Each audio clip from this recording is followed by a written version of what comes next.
Welcome to Roots and Legends, where we unearth the forgotten stories that shaped our world.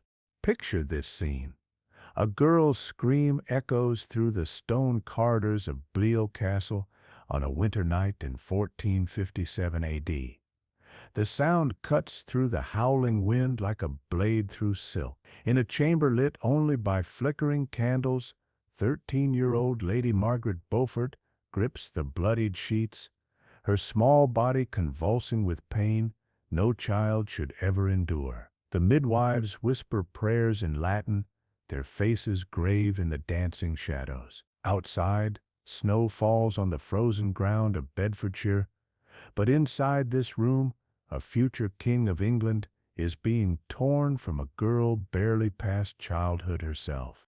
Margaret's hair clings to her sweat-drenched face as another wave of agony crashes over her. She is dying, they think.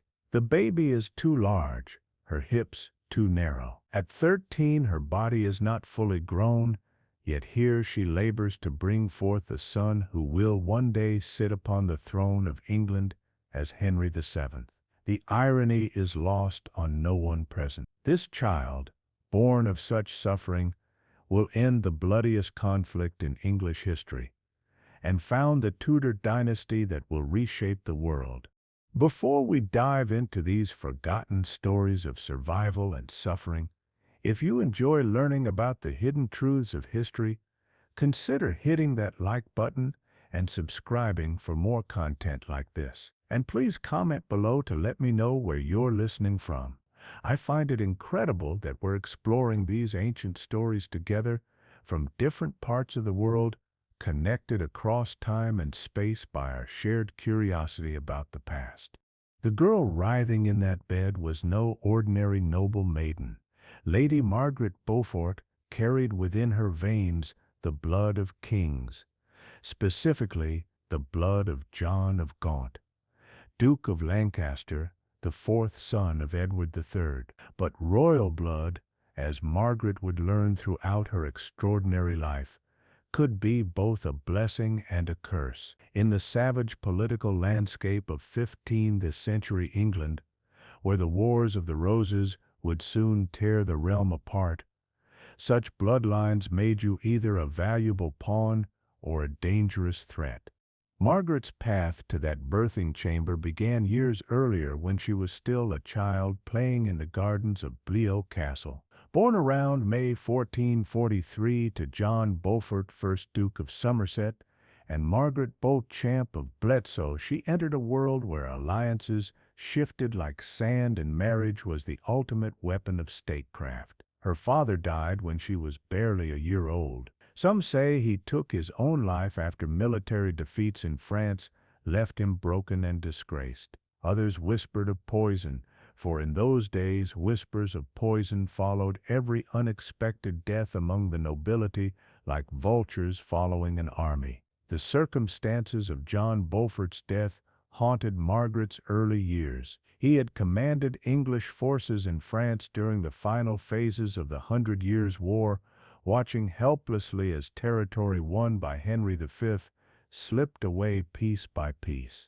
The military disasters ate at him like a cancer. When he returned to England in 1444, courtiers noted his hollow eyes and trembling hands. He spoke little, ate less, and spent hours staring at nothing. On May 27, 1444, he was found dead in his chambers. The official cause was fever, but those closest to him knew better. Whether by blade, poison, or simply the weight of failure, John Beaufort had chosen death over dishonor. Margaret's mother wasted no time in securing her daughter's future.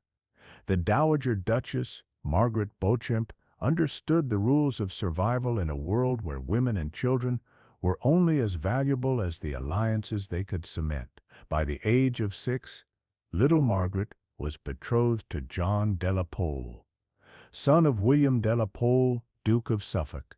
The contract bound two of England's most powerful families in an alliance that seemed unbreakable. But politics moved faster than childhood, and when Suffolk fell from grace and was murdered, while crossing the English Channel in 1450, that betrothal became worthless paper. Suffolk had negotiated the marriage of King Henry VI to Margaret of Anjou and the surrender of Maine and Anjou to France, terms that enraged the English nobility and common people alike. His death was brutal even by the standards of the time. Dragged from his ship by pirates or political enemies, he was forced to kneel on the gunwale while one of his captors struck off his head with a rusty sword, requiring half a dozen clumsy blows. The Beaufort women learned early that survival meant adaptability.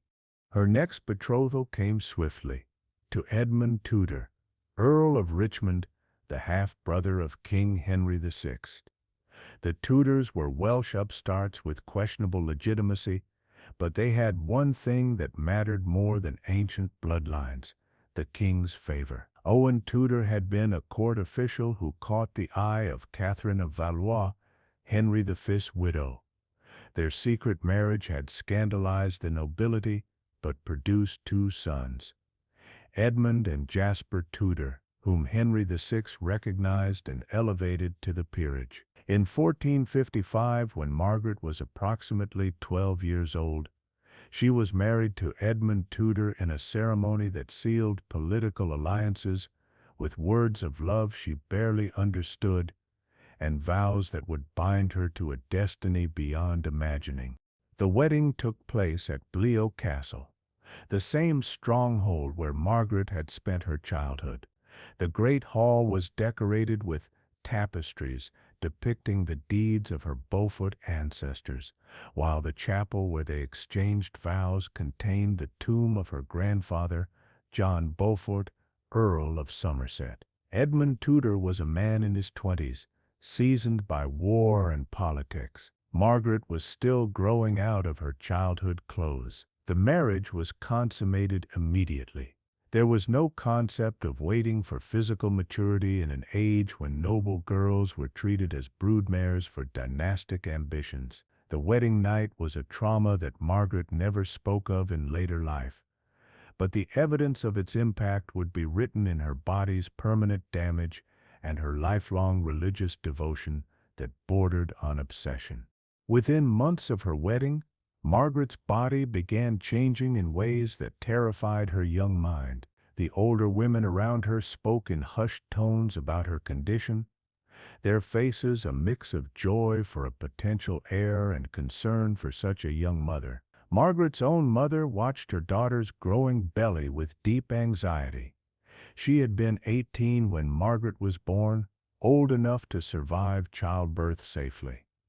At 12, soon to be 13, Margaret was attempting something that had killed countless women older and stronger than herself. But Edmund Tudor would never see his child born. In the autumn of 1456, while campaigning in Wales against Yorkist forces, he was captured at Carmarthen Castle. The circumstances of his capture and subsequent death remain murky, wrapped in the fog of civil war and political intrigue. Some accounts suggest he was taken during a surprise attack, while others hint at betrayal from within his own ranks. Whether he died of plague in his prison or was murdered by his captives remains one of history's unsolved mysteries. The plague explanation was convenient for his captors. Disease was common in medieval prisons, and claiming natural death avoided charges of murdering a royal half-brother. But contemporary chroniclers noted the suspicious speed of his decline and the refusal of his captives to allow physicians to attend him. What we know is that by November 1456, 13-year-old Margaret was a pregnant widow, utterly alone in a world that was about to explode into civil war. The news of Edmund's death reached Margaret at Lampfey Palace in Pembrokeshire, where she had been staying while her husband campaigned. The messenger arrived on a rain-soaked November evening, his horse lathered with sweat from the desperate ride across Wales. Margaret was in the palace chapel, praying for her husband's safe return, when the messenger's boots echoed on the stone floor behind her. She knew before he spoke that her world had shattered. Jasper Tudor, Edmund's younger brother, took responsibility for his pregnant sister-in-law. The decision was both chivalrous and practical. Margaret carried the potential heir to the Tudor line, the child who might continue their family's royal connection. He brought her to his stronghold at Pembroke Castle in Wales, where the massive stone walls offered protection from the growing chaos outside. Pembroke was a fortress on the edge of the world, perched on cliffs above Milford Haven, where the Atlantic waves crashed endlessly against the rocks below. Here in this remote Welsh castle, Margaret would endure the most harrowing experience of her young life. The journey to Pembroke in her advanced pregnancy was an ordeal in itself. Winter roads were barely passable, rutted with frozen mud and blocked by fallen trees. Margaret traveled in a horse-drawn litter, each jolt and bump sending pain through her swollen body. The journey that should have taken 2 days stretched to 5 as they navigated around flooded rivers and avoided bands of armed men whose loyalties were unknown. Pembroke Castle in winter was a harsh refuge, built on a limestone outcrop above the Pembroke River. The castle dominated the landscape for miles around. Its great round keep, nearly 80 feet high, had withstood sieges and storms for 3 centuries. But comfort was not its purpose.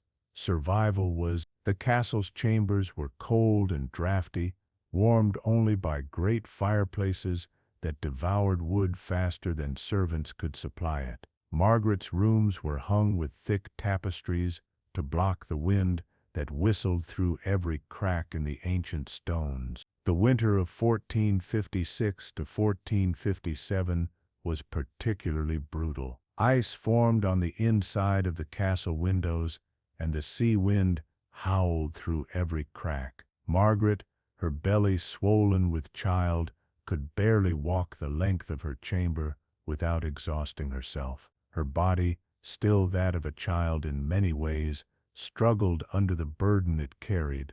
The castle's physician, a learned man who had studied at the universities of Oxford and Paris, examined her with growing alarm. Her hips were too narrow, he confided to Jasper Tudor. The child was positioned badly. Birth would be dangerous, perhaps fatal.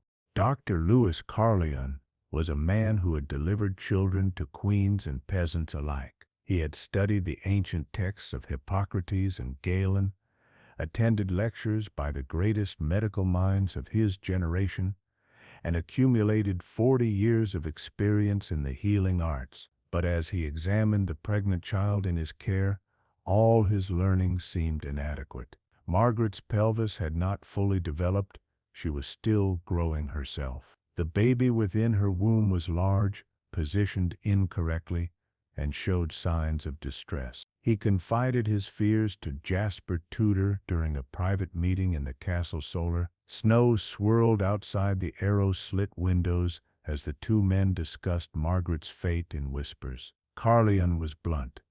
He had seen this situation before, and it rarely ended well for mother or child. They could attempt to turn the baby, but that might kill both patients immediately. They could try to wait, hoping nature would correct the position, but delay increased the risk of the child's death and Margaret's exhaustion. Or they could attempt a cesarean birth, a procedure that was almost invariably fatal to the mother. Jasper Tudor, barely 25 himself, faced the terrible burden of deciding his sister-in-law's fate. If Margaret died, the Tudor line would end with him, a younger son with no legitimate heirs of his own. If she lived but lost the child, the same result would follow. The political implications weighed heavily, but so did personal affection. He had grown fond of the brave, intelligent girl who had faced widowhood with such dignity.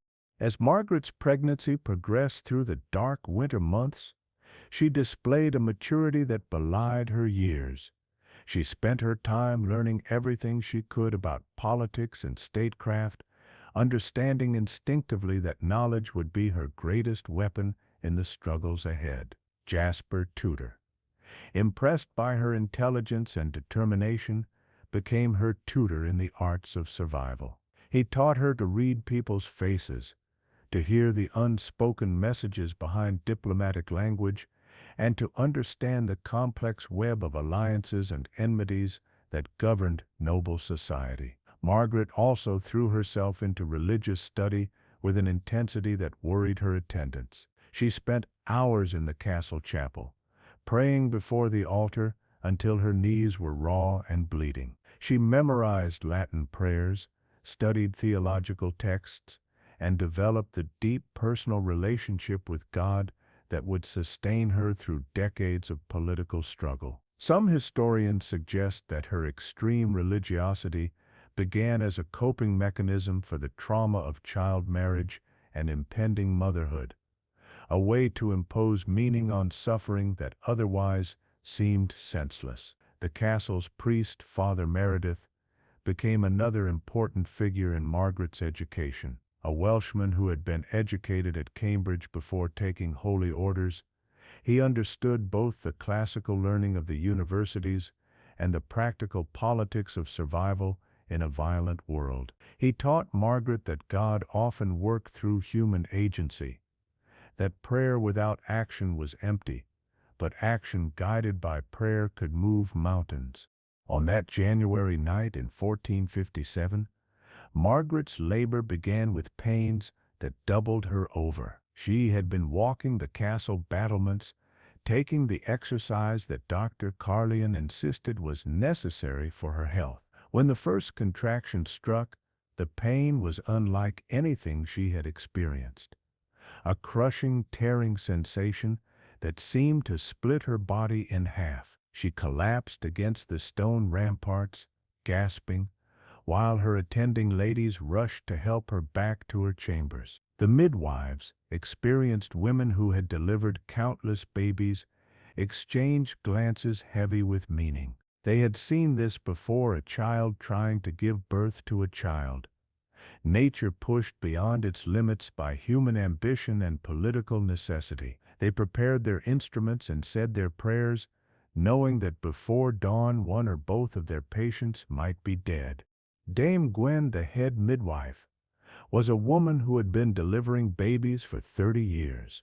She had learned her craft from her own mother and grandmother, inheriting secrets passed down through generations of Welsh women. She knew herbs that could ease pain, techniques for turning breech babies, and prayers that seemed to give strength to laboring mothers. But as she examined Margaret, her weathered face grew grave.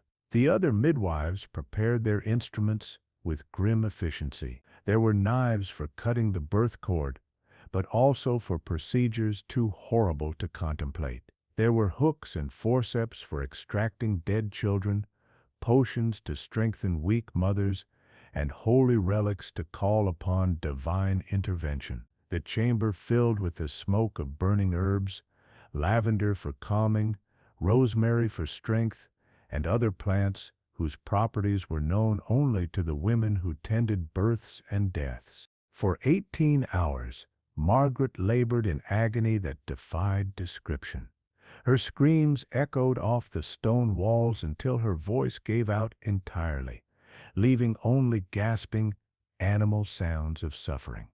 The midwives worked frantically, their hands slick with blood as they tried to save both mother and child. Dame Gwen used every technique in her considerable arsenal: massage, positioning changes, herbal remedies, and constant encouragement whispered in Margaret's ear. Jasper Tudor paced the corridors outside, his boots clicking against the stone flags, knowing that the future of the Lancastrian cause might die in that chamber.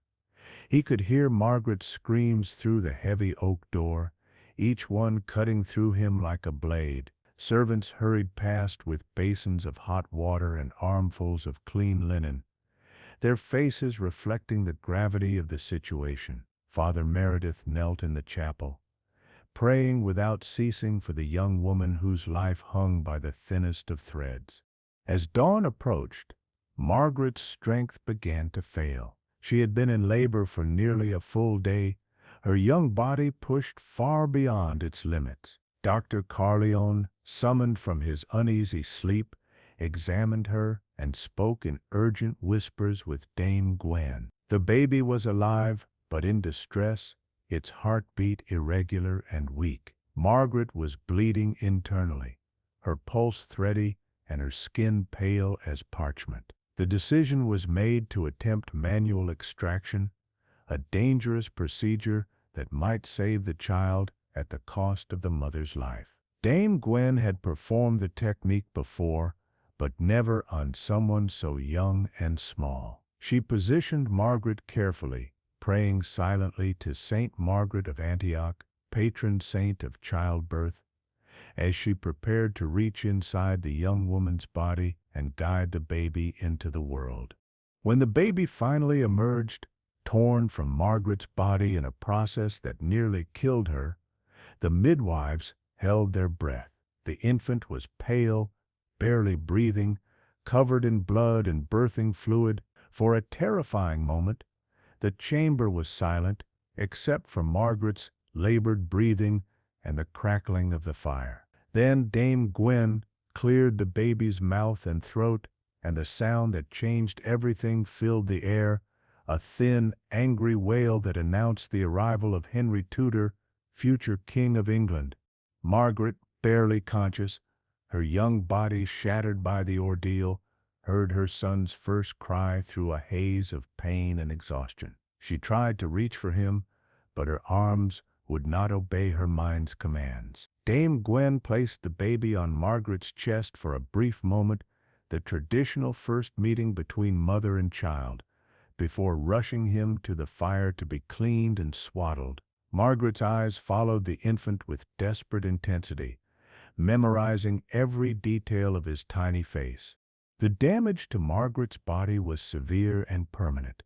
Dr. Carleon, examining her in the days following the birth, found extensive tearing and internal injuries that would never fully heal. The physician spoke in whispers of torn flesh and damaged organs, of blood loss that had nearly proved fatal. She would never bear another child. This single traumatic birth had ended her childbearing years before they had properly begun. At 13, she was effectively barren. Her reproductive life was sacrificed on the altar of dynastic politics. The physical recovery was agonizingly slow. For weeks, Margaret hovered between life and death, racked by fever and infection.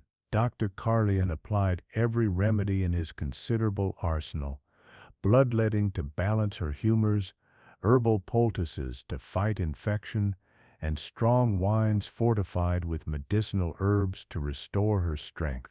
Dame Gwen never left her side, spooning broth between Margaret's cracked lips and monitoring every change in her condition.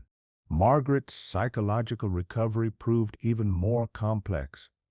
The trauma of her experience manifested in nightmares that left her screaming and crying in the small hours of the night.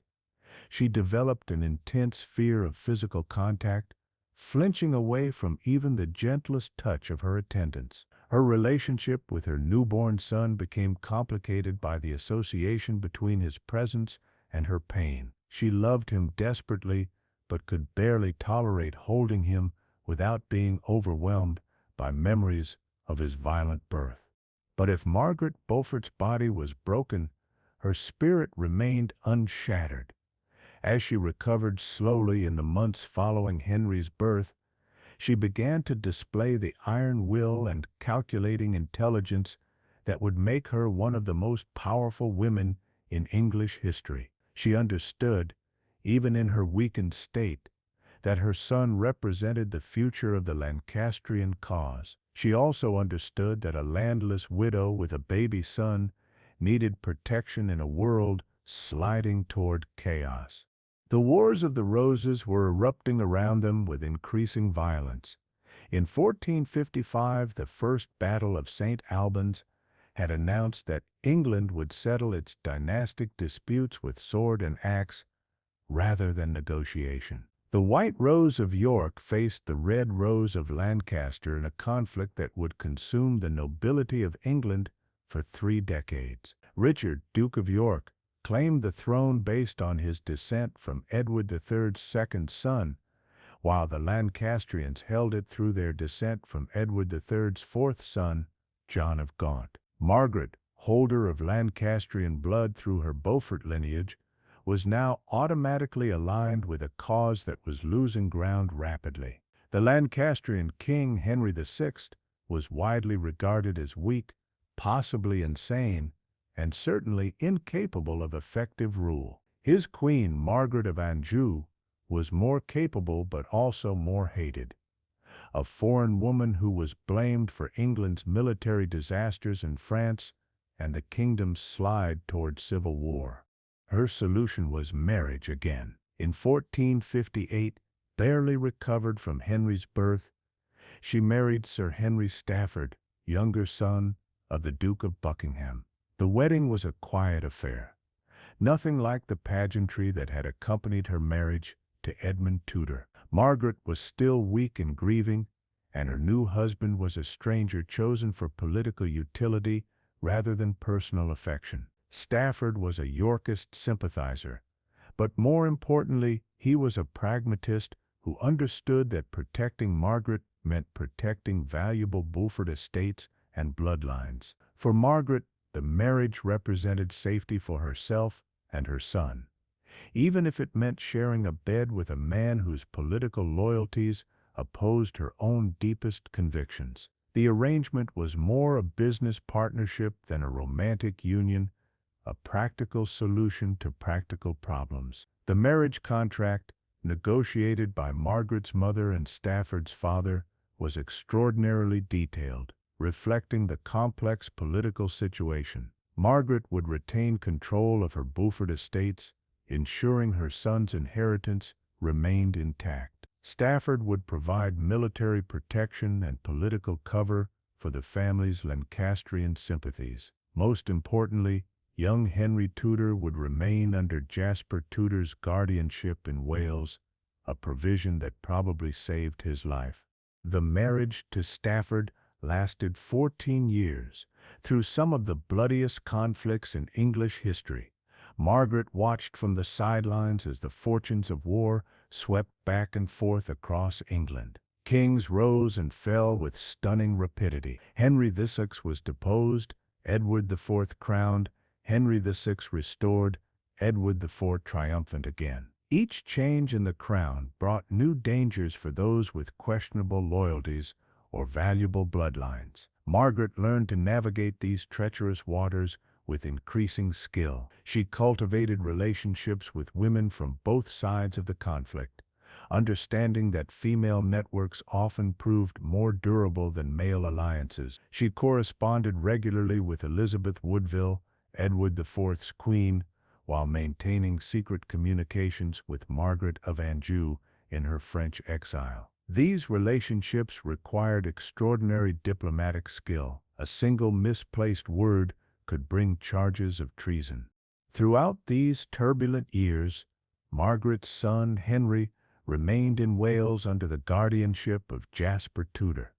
The arrangement was practical but heartbreaking for Margaret. She saw her only child perhaps once or twice a year, and then only under carefully negotiated conditions. Henry grew from infant to boy to young man as a stranger to his own mother, raised in the Welsh hills by his uncle, while she maneuvered through the treacherous currents of English court politics.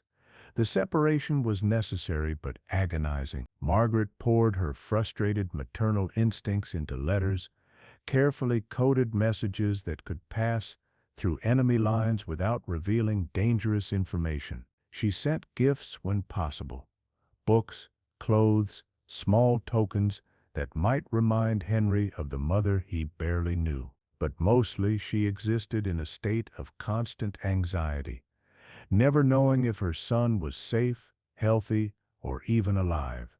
Henry's education in Wales was comprehensive and practical. Jasper Tudor ensured his nephew learned not just the usual noble accomplishments, riding, swordsmanship, music, and dance, but also the harder skills of survival. Henry learned to speak Welsh fluently, to understand the rhythms of rural life, and to command the loyalty of men who owed him nothing but respect. These lessons would prove invaluable when he finally returned to claim his throne.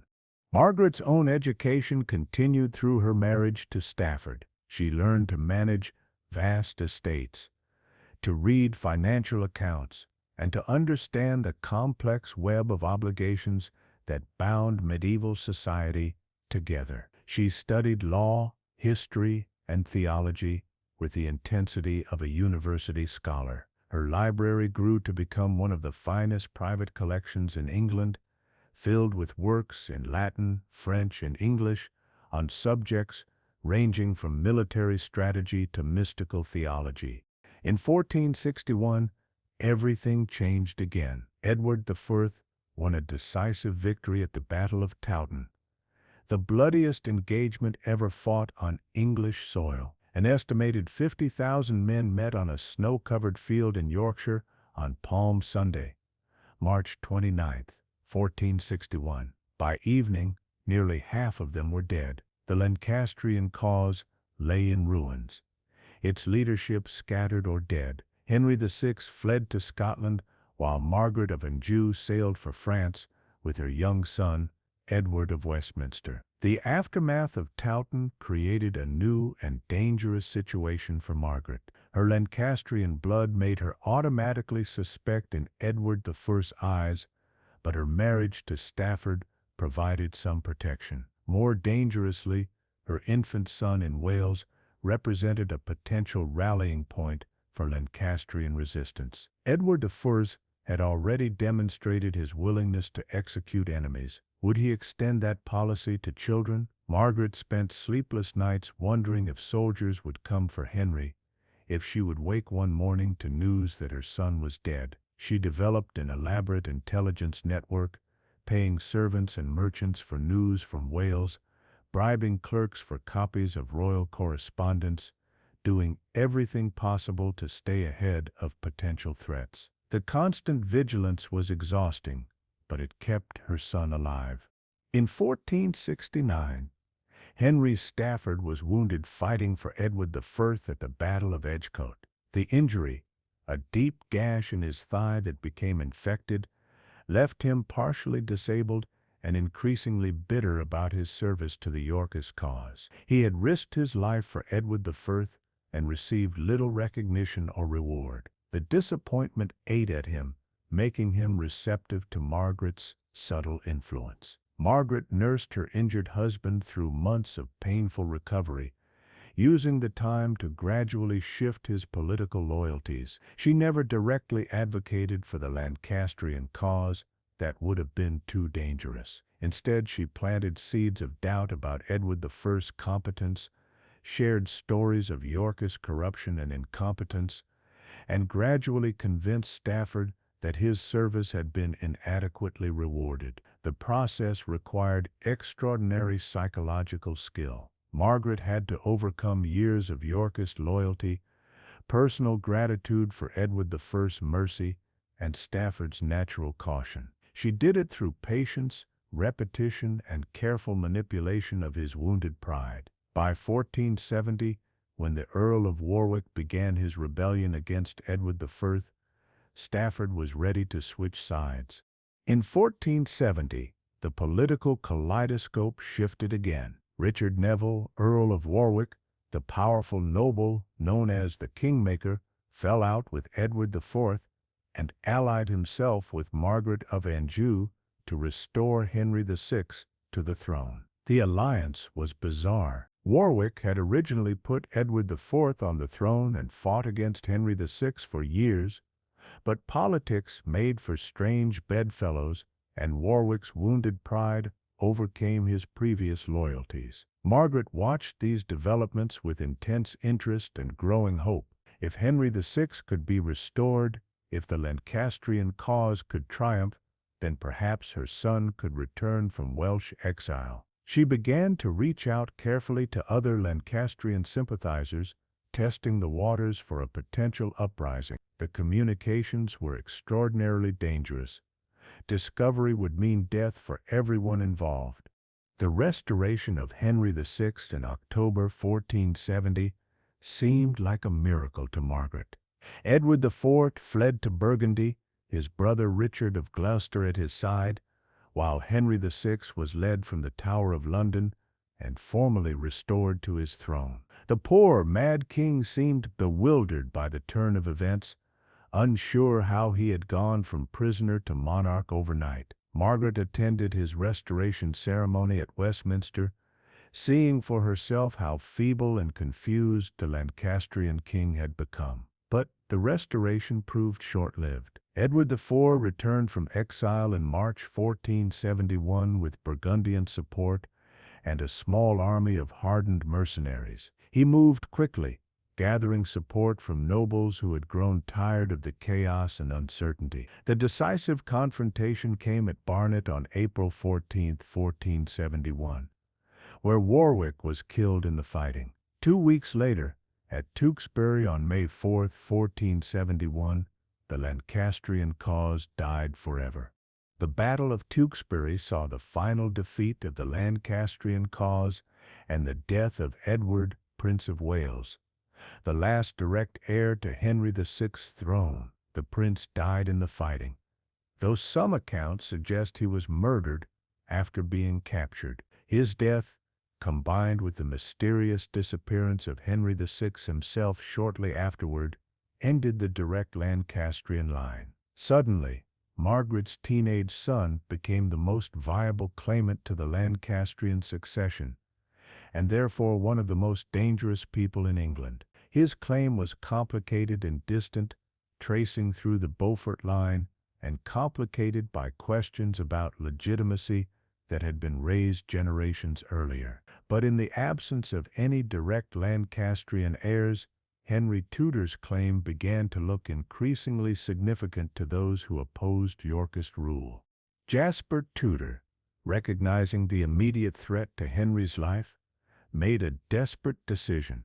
He would take the boy into exile rather than risk capture and almost certain execution. The decision was heartbreaking, but necessary. Staying in Wales meant death, but exile meant abandoning everything and everyone Henry had ever known. On a storm-lashed night in September 1471, 14-year-old Henry Tudor boarded a ship at Tenby and sailed into 14 years of exile in Brittany. The departure was hurried and dangerous. Yorkist forces were closing in on the last Lancastrian strongholds in Wales. Henry and Jasper had perhaps an hour's warning before enemy soldiers arrived at Pembroke Castle. Margaret was not present for her son's departure. She was in England, unaware that her child was fleeing for his life until days later. When the news finally reached her, the shock was overwhelming. She had spent 14 years separated from Henry by the breadth of Wales.